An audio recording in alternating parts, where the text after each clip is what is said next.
안녕하세요. 더 메시지입니다. 오늘은 여호수아를 함께 살펴보겠습니다. 구약 성경은 크게 율법서, 역사서, 시가서, 예언서 4개의 분류로 나눌 수 있습니다. 여호수아는 율법서, 즉 모세오경을 이어 등장하는 역사서의 첫 책입니다. 역사서를 읽어가면서 놓치지 말아야 할 초점이 있습니다. 이스라엘 백성이 하나님의 율법을 준수하는지 준수하지 않는지를 기준으로 삼는다는 겁니다. 역사서는 사람의 기준에서 국가가 커지고 부강해지는 것에 관심이 있지 않습니다. 이스라엘이 하나님의 율법을 따라 살려고 하는지, 그리고 왜 그들이 흥망성쇠, 흥하고 망하고 번성하고 쇠하였는지를 기록합니다. 바이블 가이드와 함께 역사서를 읽어가시며 이 관점을 확인하시기 바랍니다. 여호수아는 어떤 책인지 살펴보겠습니다. 여호수아는 히브리어로 세페르 예호슈아입니다. 예호슈아는 인물 이름이기도 하면서 여호와가 구원이시다 라는 뜻을 가지고 있습니다. 즉 여호수아는 여호와 하나님이 인물 여호수아를 통해 구원자이심을 드러내는 책입니다. 그렇다면 여호수아에서 말하는 구원은 무엇일까요? 구원이라는 단어는 구출되고 해방된다 라는 뜻을 가지고 있습니다. 출애굽기에서의 구원이 애굽 압제로부터 구출되고 해방되는 것이었다면 여호수아에서의 구원은 죄악 가득한 가나안 종교와 문화로부터 구출과 해방을 의미합니다. 땅이 구출되고 해방된다는 사실이 중요합니다. 땅은 사람의 소유가 아니라 하나님의 것이기 때문입니다. 하나님은 죄악이 가득한 가나안 땅이 거룩하게 되기를 바라셨습니다. 하나님이 그 도구로 자신의 백성 이스라엘을 사용하신 겁니다. 이를 뒷받침하는 구절이 창세기 15장 16절에 나옵니다. 내 자손은 사대 만에 이 땅으로 돌아오리니 이는 아모리 족속의 죄악이 아직 가득 차지 아니함이니라 하시더니, 우리는 가나안 땅이 이스라엘에게 주어져야 한다고 생각합니다. 그런데 이 생각은 가나안 백성들은 악한 백성이고 이스라엘 백성은 선한 백성이라는 판단에서 비롯된 것입니다.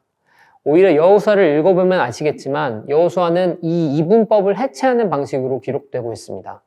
이스라엘 백성 중에서도 하나님께 범죄한 아간 같은 자가 있고 가나안 족속 중에서도 하나님을 두려워하는 라합과 기브온 족속 같은 이들이 있다는 것을 보여줍니다. 그렇기 때문에 하나님이 자신의 땅을 거룩하게 하기 원하신다는 이 사실을 놓치면 안 됩니다. 하나님의 관심은 땅을 소유한 백성이 하나님을 경외하고 하나님의 성품인 공평과 정의를 드러내는 것에 있습니다.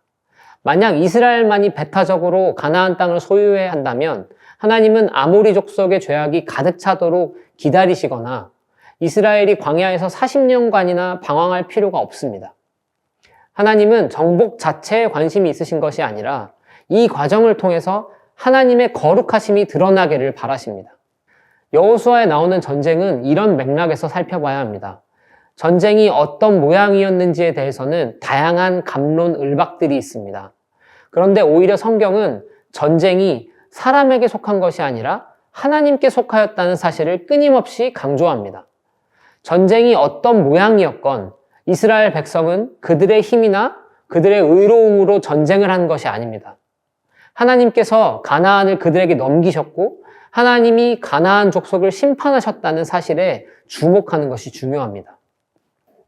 이스라엘은 하나님이 정하신 때에 하나님이 정하신 방법으로 가나안 땅을 점령하게 됩니다. 그 방식은 하나님의 거룩하심을 온전히 따르는 것이었습니다. 가나안 족속들과 마찬가지로 이스라엘에게도 동일한 기준과 잣대가 적용됩니다. 언제든 이스라엘도 가나안 백성과 같은 운명에 처할 수 있습니다. 그래서 하나님은 가나안 백성들과 같이 되지 않도록 끊임없이 돌아보라 라고 말씀하십니다. 우리 또한 마찬가지입니다. 하나님이 우리에게 보내신 가정, 일터, 세상에서 구별되어야 합니다. 소금이 짠맛을 잃으면 아무 소용이 없습니다. 빛은 어둠을 밝히게 되어 있습니다. 하나님은 맡기신 땅에서 우리가 하나님의 거룩하심을 드러내기 원하십니다. 여호수아의 구조와 내용을 살펴보겠습니다. 여호수아는 총 24장입니다. 크게 1장에서 12장과 13장에서 24장 두 부분으로 나누어 볼 수 있습니다. 1장에서 12장까지는 하나님의 전쟁입니다. 하나님이 가나안 족속과 전쟁을 하시기 위해 이스라엘 백성들을 준비시키시는 모습이 1장에서 5장까지 나타납니다.